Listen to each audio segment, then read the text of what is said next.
안녕하세요. 부자경매 김인성입니다. 오늘은 시흥시 정왕동에 반값 이하로 진행되고 있는 다가구 주택을 가지고 왔습니다. 같이 살펴볼까요? 사건 번호는 2022 타경 52245 안산 지원에서 진행하는 물건이고요. 매각 물건을 살펴보면 경기도 시흥시 정왕동 1501-1번지 소재의 대지가 220.2평방미터, 지상 3층 다가구 주택입니다. 면적을 보면 392.94평방미터에 118.86평입니다. 최초 매각 가격이 7억 4,770만 3,200원이 시작돼서 이번 차수 3회차입니다. 2023년 2월 7일 감정가격의 49%대인 3억 6,637만 4천원, 반값 이하로 진행되는 물건입니다. 감정평가 시점은 2022년 3월 14일자에 이제 감정한 내용이고요. 이 다가구 주택 같은 수익형 건물은 부동산 경기에 등락 폭에 그렇게 심하지 않습니다. 그런 거는 항상 참고를 하시고, 일반 주거지역의 지구 단위 계획 구역입니다. 땅 평당 가격을 보니까 859만 5,110만 원의 감정 평가를 했고요. 건물 가격은 평당 142만 7,620원. 지금 이 다가구 주택을 건축하려면 보통 평당 600만 원 이상이 이제 시공비가 들어가는 걸로 파악이 되고 있는데 142만 7,620원의 평가를 했다. 근데 경제적 내용 요소를 50년에서 지금 20년 지났다 해도 상당히 낮은 가격으로 건물 가격을 평가한 것으로 이렇게 보입니다. 자, 해당 물건지로 가볼까요? 해당 물건지 가는 진입로고 도로 폭이 한 8m 되는데 양쪽으로 어느 그 주거지역과 똑같이 주차가 좀 돼 있어서 협소한 느낌이 들지만 건물 형태는 다 똑같습니다. 종목도 똑같고 다가구 주택으로. 자, 해당 물건의 도시가스 계량기를 점검해 보니까 계량기가 잠겨 있는 게 2개 정도가 있습니다. 그렇다고 보면 15가구인데 2가구가 지금 공실이다. 이렇게 볼 수가 있고요. 내부로 들어가 보겠습니다. 우편함도 15개가 준비되어 있고요. 출입문들이 좀 지저분하죠. 전단지들이 상당히 많이 붙어 있습니다. 좀 관리가 안 된 그런 측면이 좀 보이고요. 자, 이 건물은 내벽이든 외벽이든 실금 하나 없는 아주 견고한 건물입니다. 20년이 지난 건물치고는 상당히 견고한 그런 그 건물이다 이렇게 볼 수가 있고, 이건 이사 가면서 가재 도구를 그냥 두고 간 부분이죠. 이런 거는 뭐 낙찰자가 그냥 청소를 하면 될 부분이고요. 옥상도 나가보니까 옥상도 우레탄 방수 페인트로 깨끗하게 정리를 하면 이 집도 뭐 상태가 상당히 좋아 보이는 그런 느낌이 들죠. 자, 바로 이 건물입니다. 평면도입니다. 평당 5가구씩 해서 15가구를 지금 임대 수익 중에 있는 그런 건물이고, 각 층마다 투룸이 이제 한 가구씩 있는 것이 이제 눈에 띕니다. 자, 이 건물은 이제 위반 건축물입니다. 사용 승인일은 2003년 1월 23일, 한 20년 된 건물입니다. 자, 위반 내용을 보니까 이 지역에 전부 다 이런 위반 내용이 있습니다. 가구수 증설입니다. 가구수 증설. 결국은 이 건물은 3가구에서 15가구로 가구수를 증설해서 임대 수익을 놓고 있는데, 자, 동영상에서도 건물 상태를 점검을 했지만 건물 상태가 그렇게 중요하지 않습니다. 경매 물건에서는 등기상의 권리 분석, 등기 외적인 권리 분석, 또 임차인 권리 분석, 또 수익성 분석이 가장 우선이죠.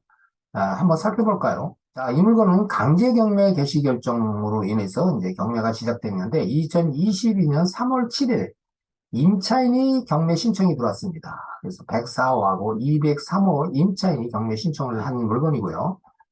압류가 4건 있습니다. 시흥시, 광명시, 세무서, 보험공단, 또 건저당이 4건이 설정되어 있는데 설정 금액 총액은 4억 2,900만 원. 임차권이 3건이 설정되어 있죠. 설정 금액 총액은 9,100만 원. 그래서 이 물건의 말소 기준 권리는 2014년 4월 4일 영동영업의 건재당권입니다. 이제 토지 및 건물 갑구 을구에 설정된 권리는 말소 기준 권리 소멸과 동시에 전부 같이 소멸됩니다. 해서 인수되는 권리가 없는 깨끗한 물건이다. 이렇게 이제 분석이 되고요. 이 경매는 후순위 경매 신청권자가 이제 경매를 했기 때문에 무인여가 발생 시에는 경매가 취소가 되는데 취소될 가능성은 없다. 경매 신청권자가 임차인으로서 선순위 임차인이자 또 배당 요구를 했기 때문에 전액 배당을 받는 경매 신청권자입니다. 그래서 경매 취하 내용은 없다. 이렇게 지금 분석이 되고, 매각 물건 명세서를 통해서 임차인의 권리 분석을 해보겠습니다. 또 여기에 이제 모두게 이제 기재된 내용은 이제 임차인에 관련된 내용이고, 또 본 건물은 일반 건축물 대장상 가구수 위반으로 인해 일반 건축물로 등재돼 있음. 이런 게 이제 비고란에 기재되어 있는 게 보이고요. 자, 권리 분석을 해보니까 말소 기준 권리는 2014년 4월 4일자입니다. 근데 여기서 눈여겨볼 게 205 전입자가 보증금이 7천만 원인데 2014년 4월 4일입니다. 말소 기준 권리하고 전입일자가 같은 날입니다. 그럼에도 불구하고 전입일자 다음 날에 대항력이 발생하기 때문에 이 말소 기준 권리보다 후순위가 됩니다. 그래서 이 205 전입자도 선순위 세입자가 아니다. 이렇게 이제 분석을 할 수가 있고요.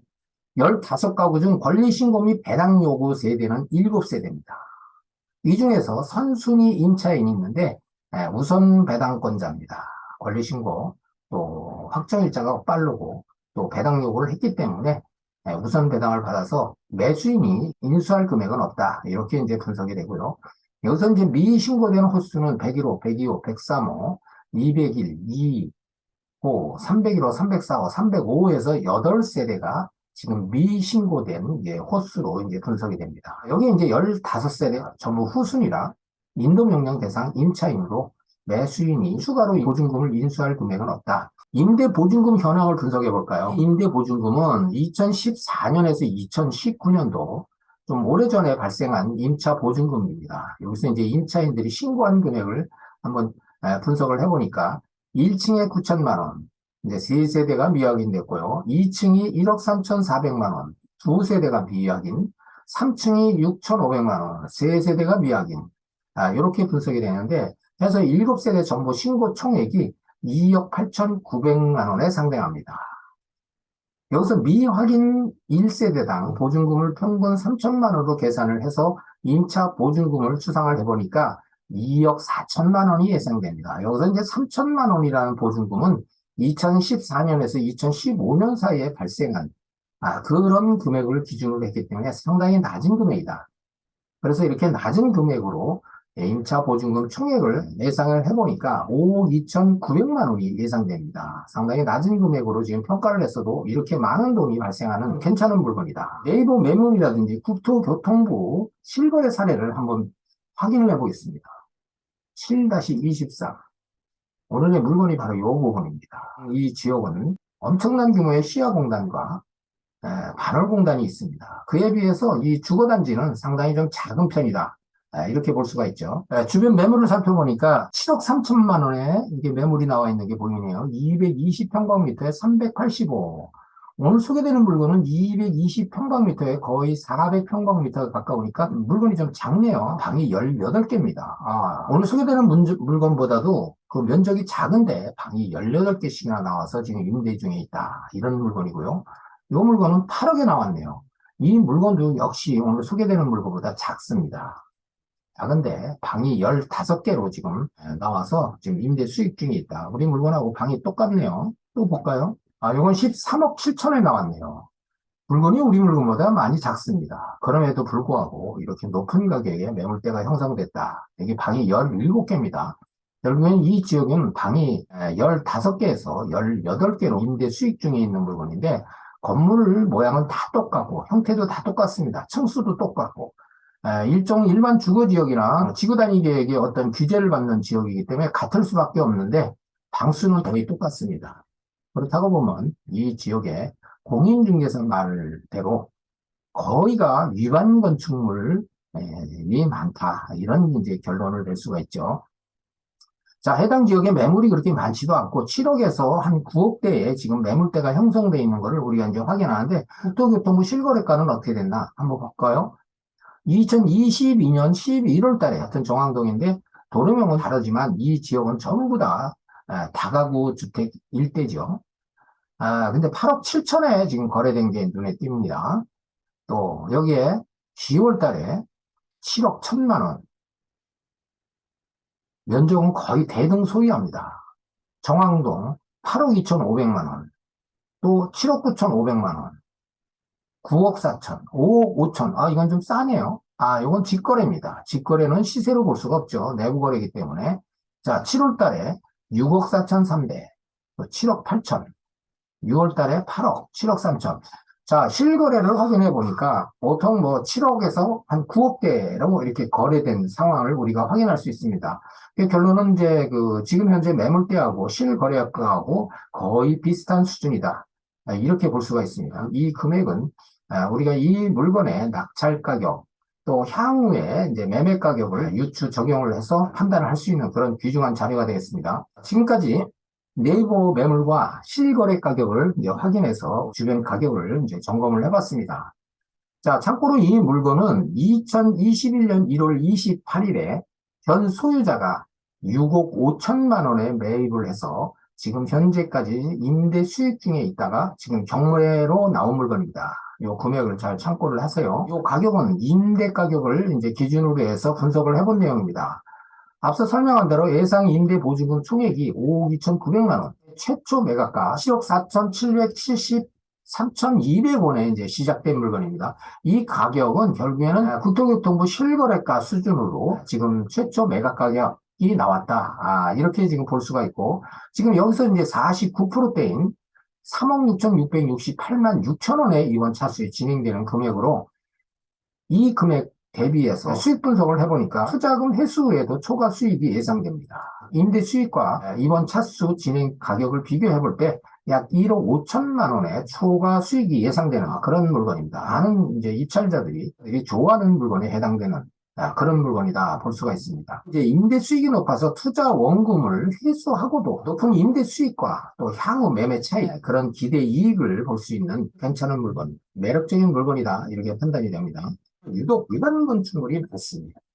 위반 건축물로 지정되면 원상복구 명령이 발부되고 불이행 시에 이행 강제금을 부과되는 사실, 건축주가 몰라서 용도 변경이나 가구수 증설을 하는 건 아니죠. 아는 사실입니다. 이런 사실. 또 이런 사실을 알고도 또 매매가 이루어집니다. 그런데 그 이유는 뭘까요?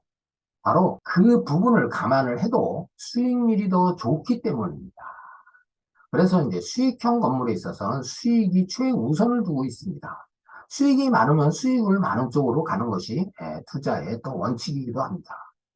자, 이 물건은 이렇게 수익이 좋은 물건으로 지금 판단이 됩니다. 그렇지만 반드시 현장 답사를 통해서 물건의 상태 점검은 물론이고 특히 임대 시세, 매매 시세를 충분히 분석한 연후에 수익률 검토를 끝낸 다음에 낙찰 예상가를 정해서 입찰에 참여하시면 되겠습니다.